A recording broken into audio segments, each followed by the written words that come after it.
Hey, everybody. So, this week I want to talk a little bit about creating the job you love from the perspective of how I created the job I love.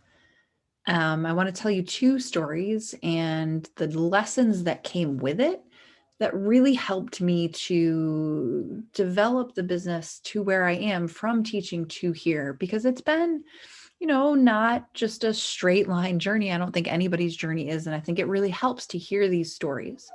Before I do this, I want to tell you a little story about a client win last week that I think was amazing. It's the one I walked away thinking about all week. I will say it's more of a life win in that category than a business win when I think about it. Because honestly, for me, I really do believe that if your life doesn't work, your business can't. So I had a client last week come to this particular thought. She was thinking about how one of the things that's been in her way a little bit, a lot of it, is waiting for everyone else to be proud of her. And it resonated with me because I have done this. And I know you have probably done this. We have all done this where we feel kind of yucky because we're waiting for someone or something on the outside to validate us, to tell us you're doing a good job, keep going.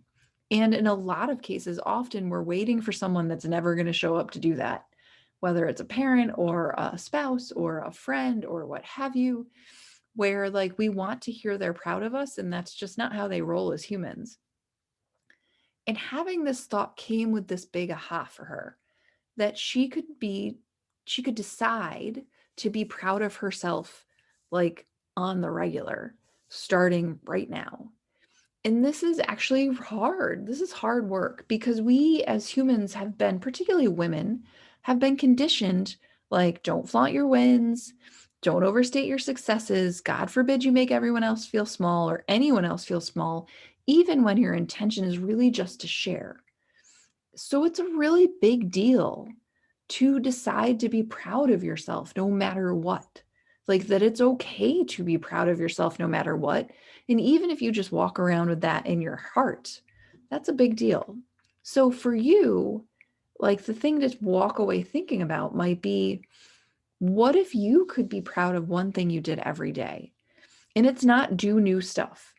You have something you did today that you'll do tomorrow, that you did yesterday that you can be proud of. What is it? How do you find it? What if you just sat down and were proud of it for 2 minutes? How would it feel? And then from a business standpoint, if you're always proud of what you're creating, imagine what that attracts to you. Like I am proud that like I'm on episode 18 of a podcast. Like I just keep coming. I'm going to consistently do this because I think it's fun. So what are you proud of today? And how can that help attract the people you want to you? So, on to stories. I want to tell you two stories today about how I got to here and created the job I have. One of them is when I left teaching in 2010. So, when I left teaching in 2010, I left a tenured teaching job. I'd been there like 10 years and I was coaching teachers at that time. So I was in like a fairly highly coveted position, not in a classroom with a lot of flex. Um, and I decided to leave when we moved from New Jersey to Pennsylvania. Now we moved states. And if you're not from the East Coast, it sounds like the normal thing you would do when you move from New Jersey to Pennsylvania, but you'd be surprised at how many people live in New Jersey and commute to Pennsylvania and how many of my colleagues assumed that that's what I was going to do.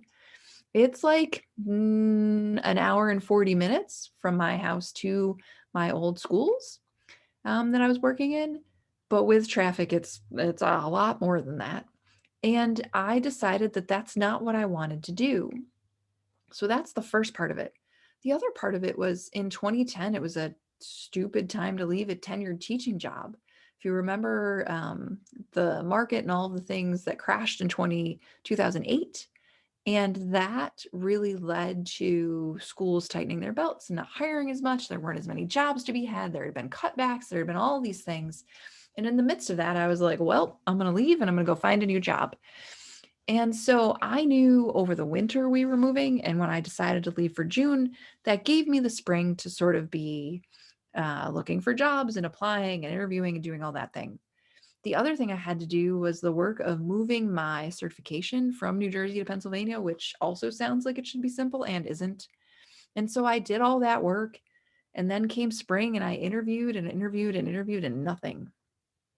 And so a friend recently asked me, like, how did you not freak out? How did you contain it at that point? I didn't, is the short answer. I didn't. I was like, oh my gosh, what if I never get a job? And so I painted basically every wall of this house when we moved in. I ended up spending a couple weeks at my best friend's house because she had actually had a medical emergency happen and needed help with babies. And I actually had the flexibility to do that. And then shortly after that, I had a friend reach out to me who was working in Encyclopedia Britannica at the time. And he said to me, Sarah, would you do some consulting for us locally? Because they had a big contract with a local school district here. He said, come out to Chicago and talk to us about it. And I was like, yeah, sure, whatever. I'm not doing anything. So I had time on my hands and I thought, like, well, part-time, I'll start something part-time and like, okay. And so I went out there on like a Tuesday and I came home on a Thursday with a full-time job completely unexpectedly. Um, and it was like project management. It was managing a tool that they sold at the time, but slowly it evolved into a different kind of role. And it like shook my world from head to toe because I had always known I would be a teacher. I knew I would teach in a classroom when I was 7. And so all of a sudden, 15 years in, I found myself working in what was very much not a classroom, working from my a different room in this house for a company that was 1,000 miles away on like no real schedule with a boss who was just like, yeah, do you, good luck. And I was like, what? And it just rocked my brain. And it took me a long time to come away with the lesson. But the lesson was this: the world is bigger than you think. You walk into teaching, into a classroom, into like the certification you get from college and all the classes you take and all of that. And you think like, okay, this is how I use these skills. I use these skills to teach children X, Y, and Z, whether it's a subject or a grade level or whatever. But what I realized when I went to Britannica is there are hundreds of ways that I can use my teaching skills. And I had not thought of like 99% of them.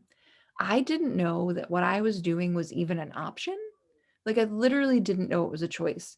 And then over time, as I met more and more people in that world, I got to see that like there were lots of other versions of how I could use my teaching skills that I just flat didn't know existed. And people who had left teaching or went in and out of teaching or in the library world who were using their teaching skills in really interesting ways that didn't involve being in a classroom.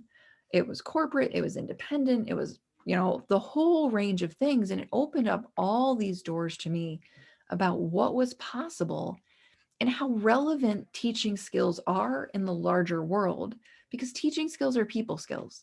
And lots of people don't have people skills, especially in the corporate world. So it is really a revelation to think like, oh, I have this skill set that is easily transferable. I had no idea.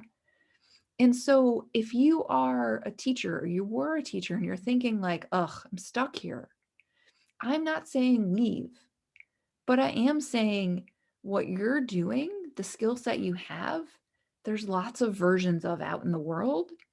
And it's okay to explore that if this is time to do something else. You don't have to feel bad. I felt really bad for a long time that I had left, but actually, it's turned out amazing. And I'm super happy with all the things I've learned and done. So I can love what I do and still use my skills outside of the way I had started. The second story is about leaving Britannica. So I was at Britannica for 7 years, and about 5.5 years in, I got bored, honestly. Um, I had stability. I had amazing flexibility. I worked with amazing people. I got to do all kinds of things that I never expected. I loved the people best, though.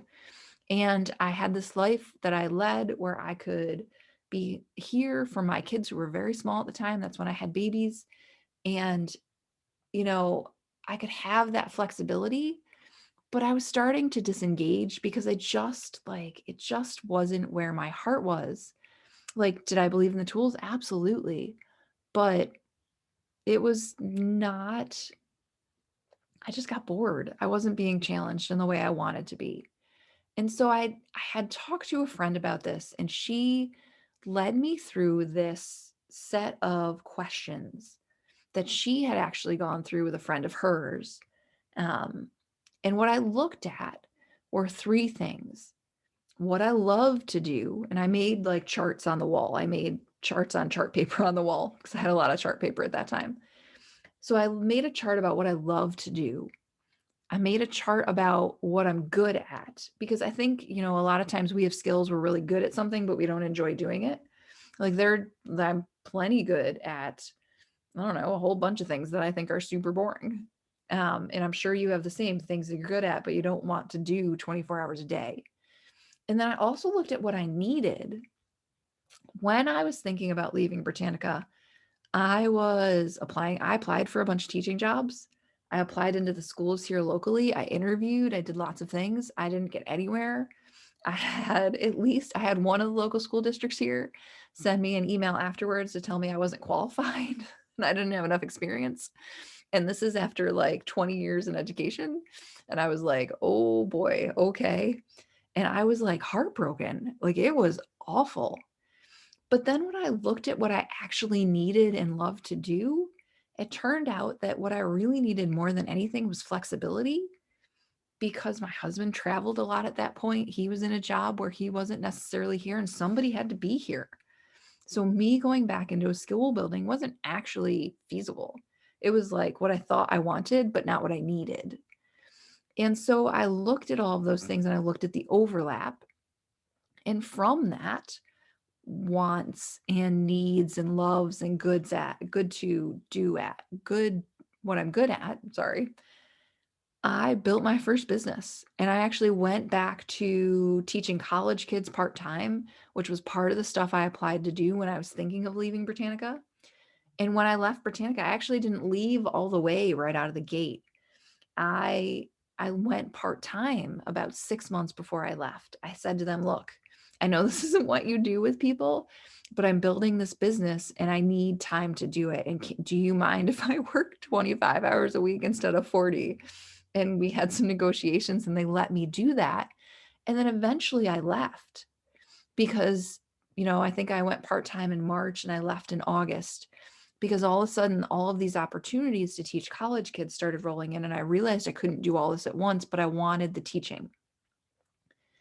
And so I know that was the work, the looking at what I really wanted and what I needed was the work that has put me in the position to be where I am now, to enable the beginning of my entrepreneurship journey.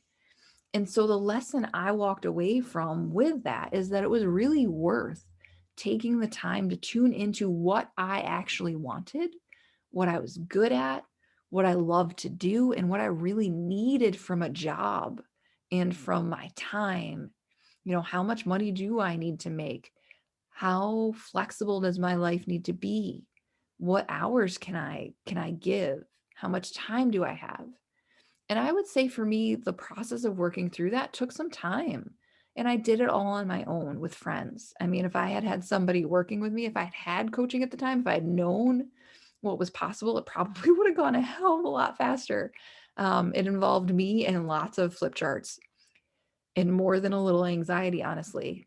Um, but it was really worth it. And it's actually something since then I have done with countless friends and with clients and person after person. Because when you tune into you, it changes everything.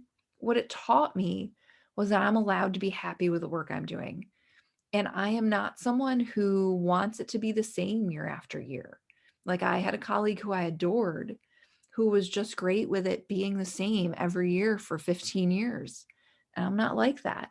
And that's okay. Some people are great with teaching the same grade level for 50, 30 years, year after year. And I just was never going to be that person. I'm not built like that. And I'm okay with it. So whether you are the person that wants it the same all the time, or whether you're looking around and thinking like, what's next? All those things are okay. And you get to be happy. What's really nice for me is that like I've gotten to be a model for my friends. Some of them decided to stay in teaching and change gears within the education system. Some of them left and found new paths. Some of my friends that I've talked through this and the clients are not in education at all. And it's still changed things for them. And the other thing I really appreciate about it is that I'm a model for my kids, and that matters. Like, I'm a model for my daughter who gets to be like, you know what? I want this. I'm great at this. I need this. I'm going to make my own. And that's really what I have been able to do over time by tuning into what I want and need and am good at. And so, what I want to offer to you is that the same is possible for you. If you're perfectly happy where you are doing what you're doing, then stay. The world needs you to do that. But if you're like, there's got to be more, it's got to be different, please explore. If you need help with that exploration, I'm kind of like a tour guide operator. I help you plan the trip and find the landmarks and the road signs and the fun places to visit.